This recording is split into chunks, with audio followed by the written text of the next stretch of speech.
Hey everybody, this is Jim again from Marshall. It is January the 7th. I just want to respond a bit about Fox News. They call themselves the beacon of conservative thought. They call themselves the rational station. They say that there's no spin there. They say that they tell the truth. Nothing could be farther from the truth. These boys have an agenda. They've always had an agenda.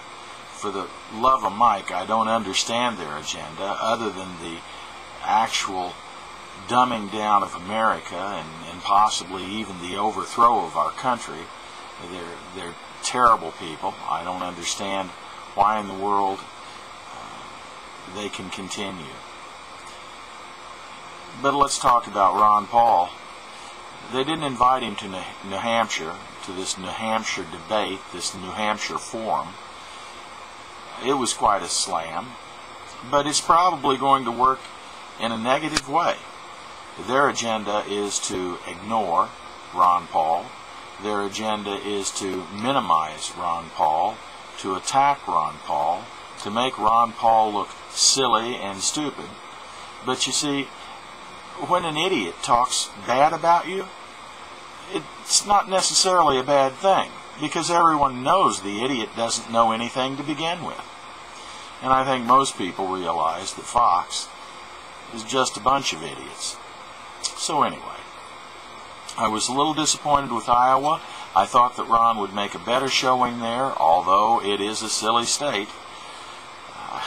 I live in Missouri. I've dealt with Iowanians all my life. I have relatives there. And it is not like any place else in the world. It's not a bad place necessarily. It's just real socialized for some reason. And frankly, I don't understand it.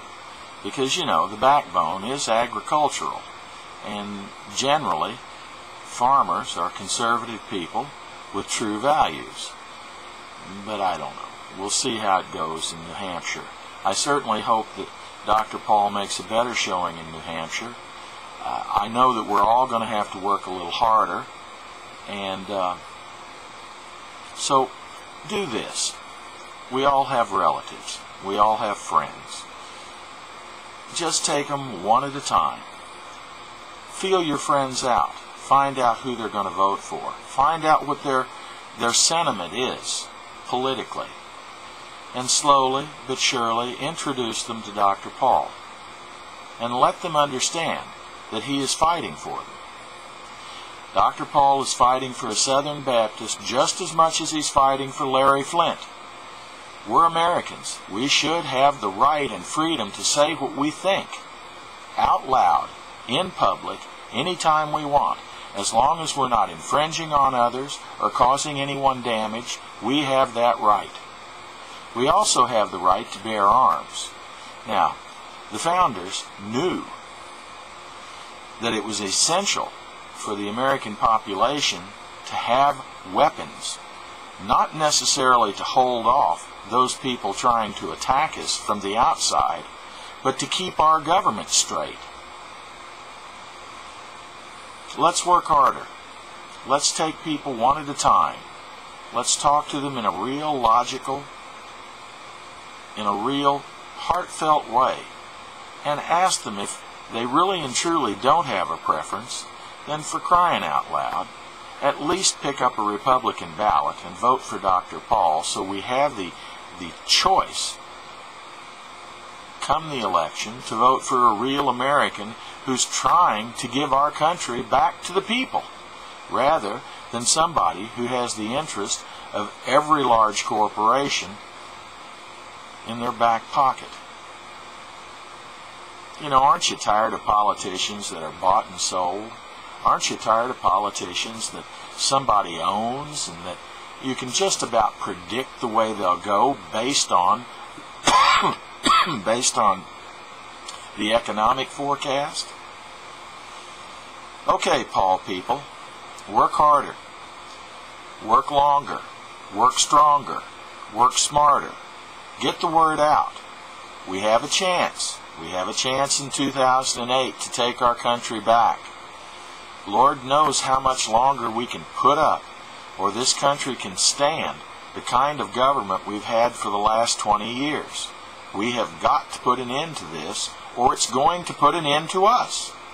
That's just a fact. Now, have you noticed how much lately that all these boys on the Republican side and some of the Democrats have been giving lip service to the Constitution all of a sudden? Can you imagine? Do you see how they all want to stop illegal immigration? How they want to put a fence up? Well, let me tell you something. Some of these boys have had an opportunity to do that for the last 4, 8, 16 years, and they haven't. We've got one guy in the House of Representatives voting for the people every time, but he can't do it by himself. So we're going to have to give him a bigger voice, and that voice has to be the executive office. And even at that, we're going to have to speak and let our voices be known and let our ideas be known to those people that we put in office. Because let me tell you, the big companies will spare no expense to buy a politician. And the only way we can keep those guys honest is let them understand that they'll be mighty short-lived in Washington if they don't vote for the people. So folks, get out there and work hard for Ron, and get prepared to work for him harder in the future, because we are going to have to make ourselves known. That's as simple as it is. President Paul is going to have to come directly to the people to get things done. Because let's face it, Congress really loves money. And Congress really likes to spend money. And he's going to have to come to us directly. And we're going to have to talk to our elected representatives, both senators and representatives, to get things done. So I'm Jim. I'm talking to you from Marshall. Bye-bye. Yeah, this is Jim. I'm fine. How are you? What can I do for you? Say that again. Intermax service? I'm not quite understanding you. Do I service? No.